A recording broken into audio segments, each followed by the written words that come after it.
Hey, long time no see, right? Welcome back to the channel, MUFC versus everybody. Obviously, if you're following along, if you're subscribing, if you're watching the videos, I was just here a few hours ago to do a roundup of the news and updates and rumors associated with Manchester United. Go ahead and watch that video, by the way, if you haven't. A lot of good stuff in there today, especially. I am your host, Sean. Welcome back to the channel. I wanted to stop by real quick just to talk about the Coventry match. I obviously want to do my preview of our FA Cup semifinal, but also to, in conjunction with that, talk about Erik Ten Hag's press conference ahead of the match. A few updates here, some injury news, some team news, some updates about Garnacho, and comments about just a lot of things going on in football at the moment. So before we get started, again, don't forget to hit the like button. Don't forget to subscribe to the channel if you're new. Sorry if the white light's a little bit. It's just I like the cloudy weather. I like this kind of chilly kind of days. I love fall. Fall is my favorite time of the year. So obviously it's not fall, but the weather kind of feels like it today. So I wanted to open the windows and just enjoy it, but I figured it's fine. And apologies if you're getting any sort of background noise from the laptop. Computer just decided to do a madness all of a sudden, and it's just fan is running loud, but I think it'll be fine. It's done that every now and then in the past, and I haven't really heard it too loudly on the screen. So without any further ado, let's dive right in. So in his press conference ahead of the match this weekend, Ten Hag has given us some injury updates as far as United squads are concerned. He said he does expect Antony and Scott McTominay to be available. He says they look like they could be ready. We'll see. I go back and forth sometimes between Ten Hag because he's brought some players right back into the starting 11 when they come back from injuries, and then with other players, he's just not done that, like with Mason Mount, for instance. But then he'll bring Casemiro right back into it. So it's interesting, but we'll see. I think Antony could be useful. He was looking really good when he was playing. So we'll see. It could be a boost for us, especially going into the remainder of the season. Even if they're not ready for this match, it'd be nice to have some bodies to rotate heading into the business end of the season here. He did also add that Maguire, again, he picked up that small injury against Bournemouth, and he hasn't really trained a lot this week, but he is back on the training pits, and he said he should be fine. And so he kind of has to. He doesn't really have a choice because we don't have any other defenders besides Campbell right now. Regarding Ten Hag was asked about the recent social media drama involving Alejandro Garnacho. Ten Hag said that Garnacho has apologized for liking a Twitter post, a tweet, criticizing Ten Hag's post-match comments following the Bournemouth draw. Ten Hag stated that Garnacho is a young player. He has a lot to learn, and he has apologized, and we move on. So cue the Sancho fan brigade, by the way. They're probably, again, calling Ten Hag a hypocrite. But again, it's about your response as a player in those moments, not about what actually happened necessarily. Speaking about United's results this season and our performances overall, Ten Hag said, we want to win every game. So when we don't win, we are disappointed. We are frustrated, but we know we can also beat the best teams. And because we beat Liverpool, knocked them out of the FA Cup. We did look decent against Chelsea, even though we struggled early on, and then we conceded those sloppy goals. But overall, I think we can hold our own when the players show up. And it's just the hard part of when the players want to show up. He continued saying, we drew twice against Liverpool. We beat them in the FA Cup. We played very good against Chelsea, like I just said. He says, Ten Hag says, when we play to our levels, we can achieve really high highs.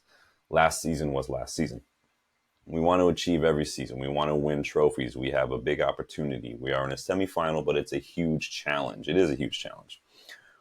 Hopefully, for me, this is a sign that Ten Hag, that he hears, he understands, and he even shares our frustrations, the fans' frustrations, with what we've been seeing on the pitch. Obviously, it's not all on Ten Hag. The players share a lot of that responsibility as well for the way that they've been playing and the body language and the attitudes that we've seen from them. The mentality is just very fragile and toxic sometimes. So hopefully we'll see. I mean, obviously, like I've said before, I don't take everything that a manager says in the press conference as gospel, but we'll see what happens. Ten Hag was also fielded questions regarding Jadon Sancho and particularly Borussia Dortmund reaching the Champions League semifinal. I don't know why he's got to deal with questions about players that aren't here right now, but he did. He replied to that. He said, "Of course, I follow international football and I follow the players on loan at other clubs. It was a fantastic game, Dortmund versus Atletico Madrid. A great performance from Dortmund and for Jadon. It's good news. He made his contribution to the result." Ten Hag continued saying, "We know he is a fantastic player. That is not a surprise. That is not the issue. Again, the issue is attitude. Attitude trumps talent every single time. If you don't have the right attitude, but you have massive talent, it's actually worse because you're just wasting the talent. You're wasting the potential when you could do so much more with it." Again, Ten Hag doesn't have a personal problem with Sancho. He just holds every player in the squad to the same standards. And yeah, they are high standards, and they're probably not what the players like all the time, or definitely not what they're used to.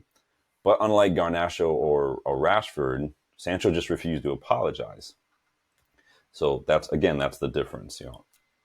Furthermore, I'm sure Ten Hag is kind of tired of dealing with questions about Sancho, especially about players who aren't at or not United. Like, did anybody ask him about Donny van de Beek? Does anybody ask him about Alvaro Fernandez? No. We want to ask about Sancho because it's always going to just dig up all that drama from earlier in the season. So this is the kind of stuff you get to deal with as a United manager. This is the kind of stuff that Ten Hag has to deal with. So Ten Hag was asked about the recent changes to the FA Cup format, his thoughts on it, and then obviously, the resulting backlash that we spoke about earlier in another video.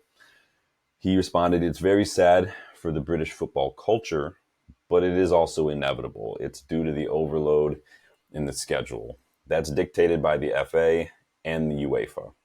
That's dictated by FIFA and UEFA."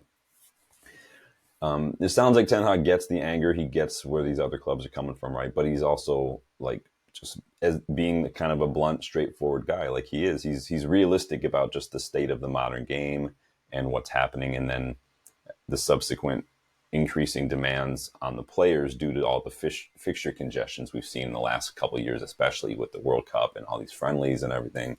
It's all catching up. So he does get it. And he sounds like he does understand that, as far as the English football pyramid is concerned, it does hurt a lot of those lower league clubs. It's just, I think I've said it many times, as far as the modern game, people sometimes call me pessimistic. People even say, this is what I want when I say things like this, but it's like the money, the way things are going, it's just football. I worry sometimes, honestly, that football is going to be unwatchable in the next decade, just with the way the money is changing things. But we'll see. Hopefully that's just me being glass half empty, but I really hope that it's not the case. So someone asked Ten Hag why Christian Eriksen hasn't been playing as much. I'm pretty sure we already talked about that before, but he did respond, the main reason is Kobbie Mainoo, and his progress. He's in that number 6, number 8 role. He brings creativity. He brings composure to our possession game and to the team. And I think that's what he says. I think that's why Eriksen has less minutes. Against the press, Eriksen is not the best player. He's not the player you want on the ball. He's not the player you want trying to stop another team from getting through the middle of the pitch. When we have time and space on the ball, Eriksen is class. He can pick a pass. He can unlock defenses if we need to. Against teams that play a low block, Eriksen can be fine. He's like I said in another video, he's basically a red carpet though when we're not in possession, and he's just not physical enough. But and Kobbie does bring that, a little bit more of that physicality, a little bit more press resistance, especially, and I think that's why it was clear from the beginning of the season, from preseason before he picked up his injury, that Kobbie was part of the plan moving forward, and we kind of we had to be patient with that. Our midfield suffered, and then now he's back, and he's been doing tremendously since he's been back in the starting 11 since recovery. So I don't see a future for Eriksen at the club. He was a free signing, and he did great last season. He was a good servant before his injury, and I think he could find first team minutes elsewhere. Whether it's like a club in La Liga, like a mid-table club in La Liga, or even like Turkey, somewhere like that. I think he could go back to Ajax potentially, become a leader there. Who knows? So that was pretty much the gist of Erik Ten Hag's press conference. Pretty brief, pretty straightforward. Um, Nothing really new other than a bit of injury news. We'll see what happens with the squad come Sunday, but nothing really out of the ordinary. Let's shift gears and talk a little bit about this match on Sunday, the semifinal against Coventry. So Coventry right now are 8th in the championship, which is a big drop from where they were last season. Last season they narrowly missed out on promotion. They got all the way to the playoffs, right? The loss of Victor Gyökeres has really hurt them. They relied heavily on his goals last season. He was such a big player for them, and they haven't really been able to replicate what he brought to their team, unfortunately. Their recent form, they've got 2 wins and 3 losses in their last 5 matches, and they have lost their last 2 matches, and they've only scored 1 goal in those last 2 matches, and they've conceded 5, so they have been vulnerable. They did, however, upset Wolves in the FA Cup in the last round. They beat them 3-2 thanks to a late winner from Haji Wright. Big up U.S. international Haji Wright.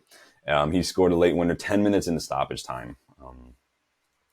They also scored the equalizer in that match in 7 minutes in stoppage time. So 2 late stoppage time goals, which is worrying for United, right? And I mean, it's worrying for me as a United fan because we concede a lot of late goals, like especially in those injury time goals. We did conceded that equalizer against Brentford, Chelsea. Like we've conceded those 2 late. It was like the 10th past stoppage time and like the 11th. We can see like we just switch off. We're really not good at seeing out a result. So it is worrying that that's where Coventry has been scoring some of their goals, especially against bigger sides. It's that fight that you get from the championship sides that I think that some Premier League sides aren't quite prepared for. It's like a David versus Goliath almost. You get surprised sometimes. So doing with some team news here. So Mark Robbins is obviously manager of Coventry. He is a former United player, and he has been dealing with some injuries of his own as far as his squad goes. One of these recent injuries might be available this weekend. So midfielder Jamie Allen, he's been out since February. Robin said he's recently been taking part in training, and he has hinted that he also might be able to sneak into the bench, he said. So he might feature from the bench. Striker Matty Gotten could return in time for the weekend after he's kind of dealing with a calf issue. Who knows? He was on the bench in their last match, but he was an unused sub. So he might be ready, and they might just risk it. This could be kind of their best chance for something this year. And attacking midfielder Casey Palmer, however, will not take part. He is suspended due to picking up too many yellow cards in the cup. So they'll be without one of their main players, which could be good for us. As far as United goes, our recent form obviously hasn't been great. Our last win was against Liverpool in the last round of the FA Cup, and that was a while ago. Since then, we've had 3 draws and 1 loss, so not great. 3 points out of a potential 12 points in the league sense. And like I said earlier, we've also been conceding a lot of stoppage time goals. Just in those last matches, we've conceded 3 stoppage time goals, including 2 goals against Chelsea again in the 10th and 11th minute of stoppage time. Our inability to manage the final minutes and see out a result is a major issue for a club like United's size and the players we have. It shouldn't be happening. You have, again, Champions League winners, World Cup winners, like full England internationals, Portuguese internationals, full international players who are in their mid-20s, late 20s, early 30s, who have seen it all, have won everything, and those are the players you're supposed to be looking to when you need mentality in the final closing minutes. Those are the players that, the struggling younger players need to look to in terms of just encouragement, support, leadership. And it's just everybody switches off. Nobody wants this responsibility, and it costs us points. And I can't tell you how frustrated I was in that Chelsea match.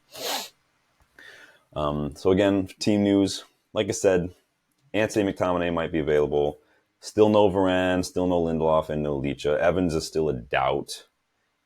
We'll probably, if I had to guess, we're probably going to see the same 11 that we saw against Bournemouth. But I hope not the same abysmal performance and the complete lack of effort against Bournemouth. That match was a travesty.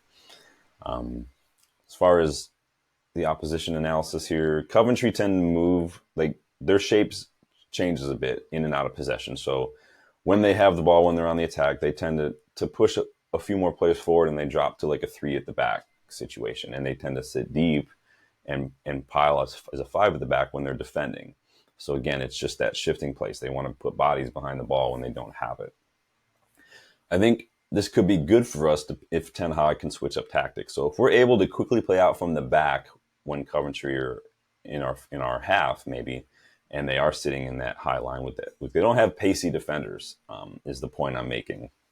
So if we're able to move the ball quickly, stop trying to walk it and pass it out of our defensive third when we maybe win the ball back or something, and we take advantage of our fast attackers and we allow Onana to release the ball, I think we could cause them trouble with our pacey attackers. The problem is we're just not great again at moving the ball, especially when we're building out from the back. How many times have we seen defending a set piece, the other team gets into our final third because they can get there with 1 or 2 passes or it's just a single dribble, and instead of just clearing the danger or trying to launch a counter when we get the ball, we're trying to get it, collect it, and trying to pass it 5 yards when we're in our own box. It's just causing so many unnecessary problems. Just get somebody wide, get the ball out, and start moving the ball and get forward. It's not difficult. Let Onana do his thing. He's good on the ball. He's strong. He can throw it very well. We've seen many times. Just let him do it. And it's frustrating. And I think that's the problem. Right now, it's about results, not about style of play. And that's that stubbornness that we talked about from Ten Hag that is hurting him, and it could hurt his Manchester United tenure. He needs to be more flexible and a little bit more just resigned to the reality of the situation and just play counterattack more right now. We don't have the players fit, and you don't have the signings yet for his style. Start Mason Mount if you need to. If we want a little bit more control, it's a good match to do that in. Play a little more counterattack, hit them on the break, and let's try to get this match wrapped up if we can. I think we will win. I don't think it's going to be a convincing win. I know I predicted a win over Bournemouth, and I think we had chances to win. I think I predicted 3-2, and it ended up being 2-2. I think that had we taken our chances when we had them, we could have seen out that result. I don't think this is going to go to extra time, but I don't think it's going to be a straightforward win for us, despite the fact that we are favorites to advance to the final. I'm going to say 2-1 United. I do think that we'll just concede a very sloppy goal, similar to what we've been doing, either on a corner or just a simple counterattack is going to kind of unlock us a little bit. And Onana is going to be hung out to dry like he has been many, many times. But that's my prediction, 2-1 United advancing to the final. I think that we have a chance to win this depending on what happens with the City-Chelsea match. Right now, I wouldn't favor us against either of them. I think we probably have a better chance against Chelsea. I think City right now, it could go either way with City. Are they going to be kind of riled up because of, after being knocked out of the Champions League? Or are they going to kind of be down a little bit after being knocked out of the Champions League? Who knows? But I think Chelsea have looked like they've been on the ascendancy. Mauricio Pochettino should be thanking everything he can find that he was able to get Cole Palmer in this season, because he's saved his job potentially with some of these performances. He's arguably, Cole Palmer has been the signing of the season in the league, bar none. Fight me. I'm a United fan, and I'm saying that. Like, Cole Palmer has been the signing of the season. And I'm not embarrassed to say that, because it's a fact. You find me any United fan who wouldn't take Cole Palmer for our right wing right now, and I will have a fun conversation with that person. So that's my prediction, 2-1. United get to the final barely, and I hope that we can get enough players back fit and ready for the final. The league is what it is, with Arsenal and City getting knocked out. It hurts any shred of hope we might have of qualifying based on fifth place. I think it's going to be Europa League this season. Could be Conference League, but I'm thinking it's going to be Europa League. So clear your Thursday nights next season. But what are your predictions for the match this weekend? What are your thoughts on the team news? What would your starting 11 look like? What do you think about my thoughts? What are your thoughts on Erik Ten Hag's press conference? I'd love to know what you think. I'd love to know if you agree, disagree. I'd love to know your predictions for the score this weekend. Wherever you are watching, be safe. Enjoy the match. I know sometimes it's hard, but again, just enjoy it. Celebrate the highs. Don't wallow and linger on the lows. Don't let them ruin your day, right? And let's move on. Don't forget to like the video. Don't forget to subscribe to the channel if you're new. And don't forget to go check me out on MUFC versus Everybody on Twitter. Are probably, depending on where I watch the match, I might kind of just be tweeting along. But most likely, when I'm watching a match, whether it's at home or at a pub or at Old Trafford when I get to go, I don't look at my phone. It's not me trying to brag. I'm older. I grew up with up until the first 16 years or so of my life without a cell phone. I went for the first 10, 11 years of my life without internet. So technology and I are still not super tight, but I understand the need for it and I do embrace it. I like to focus. I don't even sit down when I'm watching matches, United matches. Even in my house, I'm standing up the whole time and kind of pacing around. So I'm a bit weird in that way. But wherever you are watching, enjoy it, be safe, and hopefully I will catch you guys following the match for my initial reaction, and then we'll do obviously the three thoughts the next day, just as everybody has some time to process and really think and analyze. I usually watch the match again between the live and then when I do like a three thoughts, just so I can watch things going on off the ball and things as well. So until then, thanks for stopping by, and I will see you on the next one. Take it easy.